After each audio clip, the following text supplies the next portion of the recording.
Rome had placed its hope in a young commander, Publius Cornelius Scipio. He believed that this war should end not on Roman soil, but in the heart of the enemy. Many of the soldiers he brought with him had survived Hannibal's army years ago at Cannae. They had lived with shame and silence. Now, Scipio gave them a chance to atone for that dark day. First, he defeated the enemy near Utica. Then, at the Great Plains, Campi Magni, he routed the Carthaginian general Hasdrubal and the Numidian king Syphax. These victories gave him not only land, but also trust. The Numidian cavalry joined his ranks. He no longer walked alone. Behind him was not just an army, but an alliance.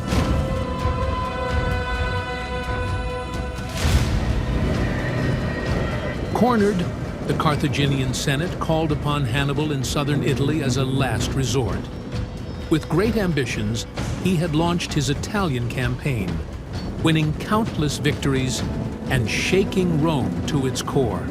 But over time, Rome recovered, and the gains Hannibal had won were gradually lost.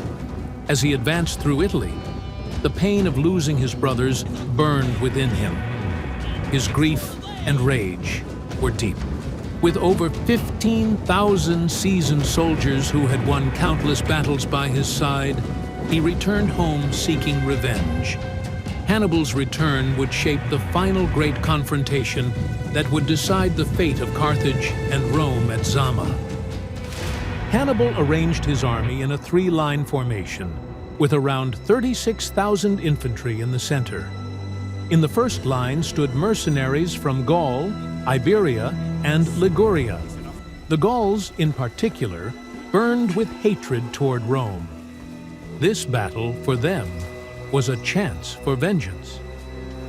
The second line was made up of less experienced soldiers from Carthage itself.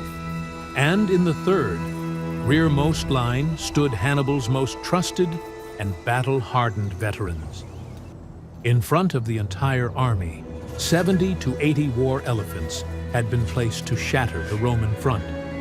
The flanks were guarded by cavalry, 2,000 Numidian horsemen on the left, and 2,000 Carthaginian cavalry on the right. Hannibal had not chosen this battlefield himself. He knew the Romans held the advantage in cavalry, but he placed his trust in his infantry and in the crushing force of his elephants. Scipio had deployed the Roman army in the traditional three-line legionary formation. The front line consisted of the lighter hastati, backed by the more experienced principes in the second line, and the heavy infantry triarii in the third. In total, 24,000 legionaries stood in the center. On the flanks, Roman cavalry took position, about 4,000 Numidian horsemen on the right, and 2,000 Italian allies on the left. Across the wide plains of Zama, Scipio had left gaps between the infantry lines and positioned the velites, light skirmishers, within them. Their task was clear: draw the elephants into those gaps and neutralize them. Rome had come to fight not just with steel, but with strategy.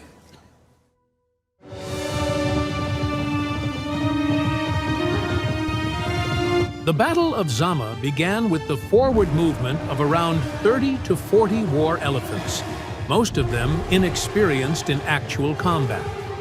Although the exact cause remains unclear, several of the animals appeared difficult to control.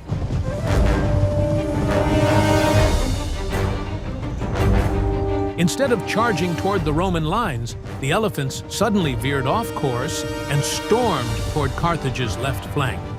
Caught off guard, the Numidian cavalry there found themselves under attack by their own side's beasts. Panic quickly spread through their ranks.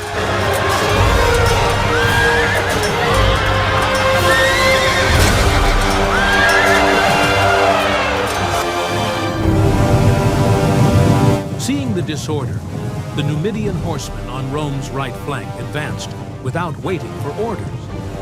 The enemy's line had broken. Opportunity was theirs.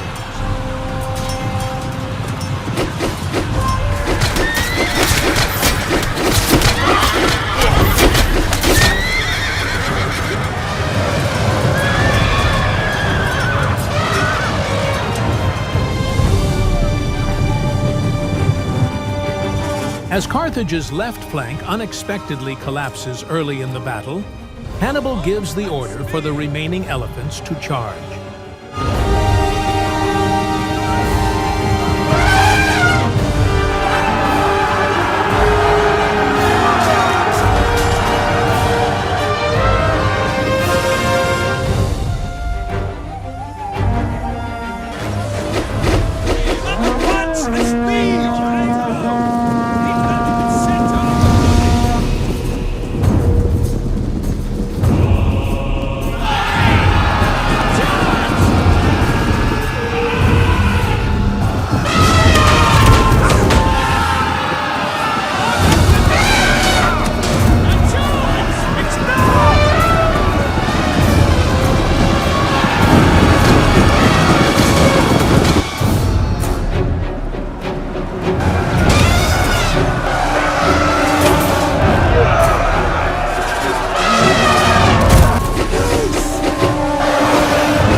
Scipio's tactic had worked, and the Roman infantry escaped the elephant assault with minimal losses.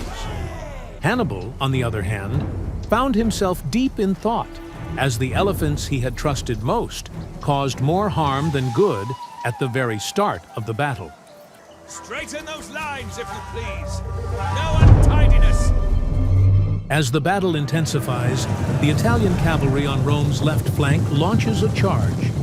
In response, the Carthaginian horsemen quickly counterattack, igniting fierce combat on that side of the field.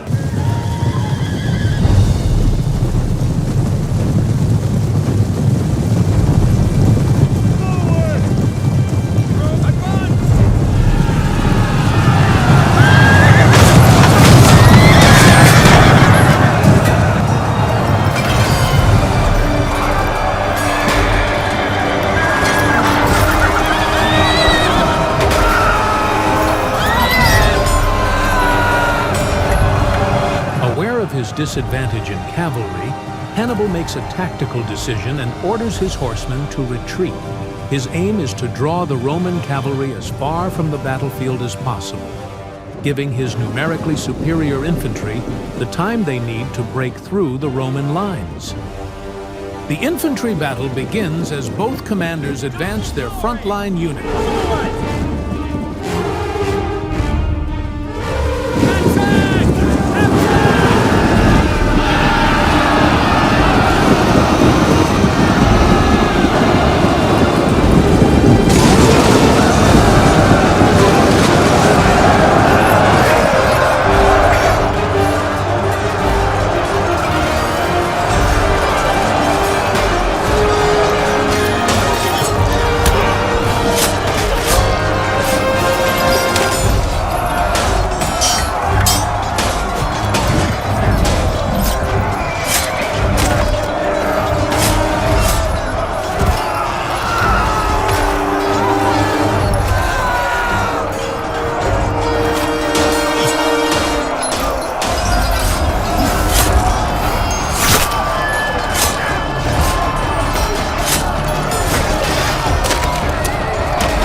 At first, the clash seems balanced, but the Romans soon begin to gain the upper hand. Under growing pressure, some Gallic and Italian mercenaries start to retreat.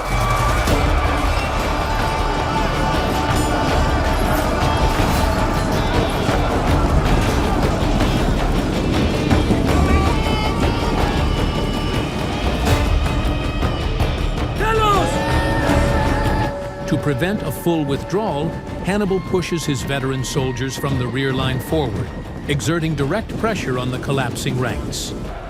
As they rush back toward their own lines, Hoping to escape the Roman onslaught, they are met with an unexpected blow.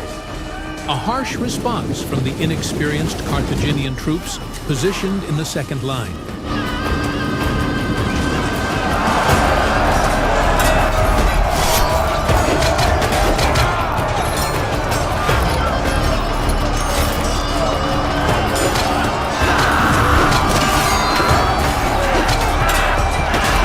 The ruthless slaughter of the fleeing soldiers was an extremely demoralizing event for the army.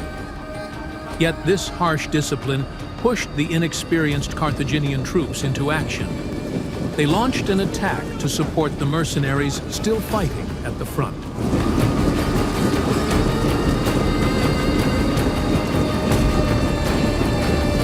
In response, Scipio advanced his Principes units.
On the battlefield, the mostly inexperienced Carthaginian army resisted for a remarkable length of time, but eventually broke under the pressure of Rome's seasoned legions and was forced to retreat.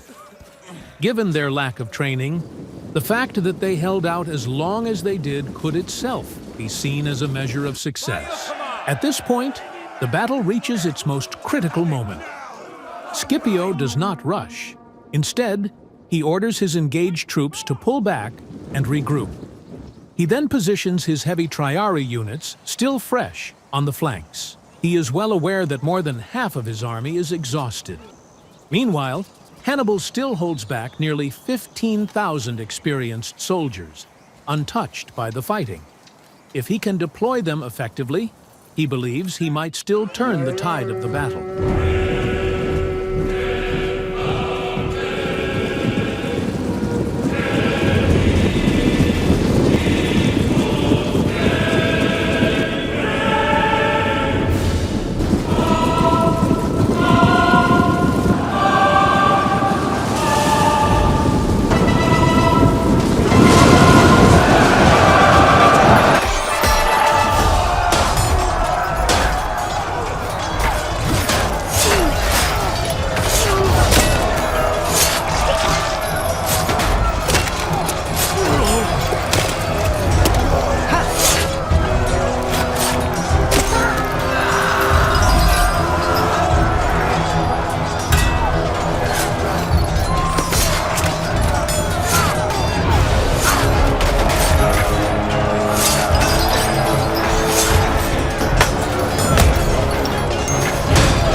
Neither side is able to gain a clear advantage.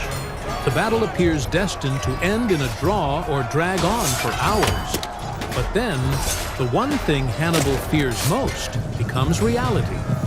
The Numidian and Italian cavalry, who had been chasing the Carthaginian horsemen, decide to abandon the pursuit and return to the battlefield.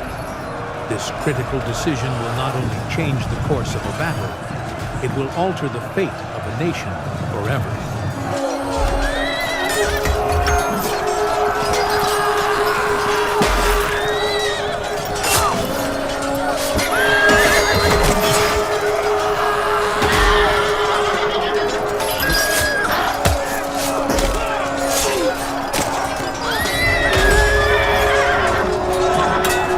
Surrounded and pressed from both sides, the Carthaginian army could no longer hold out. Some chose to flee in a bid to save their lives, while many brave soldiers, seizing the moment, chose to fight to the death. These warriors had endured countless battles and witnessed endless death over the years, and they wished for their own end to be honorable. Scipio's intelligence and discipline secured victory for the Roman army. At Zama, he decisively defeated the Carthaginian forces, solidifying Rome's dominance over the Mediterranean. This triumph paved the way for Rome's rise as a regional superpower. Though Hannibal suffered a great defeat at Zama, his brilliance and strategic genius have been honored throughout history. Despite the loss, his relentless fight against Rome cemented his place among the legends. We keep improving thanks to the valuable feedback from our followers. With your support, we'll continue creating higher quality videos. Don't forget to like the video and subscribe to the channel. Thanks for watching.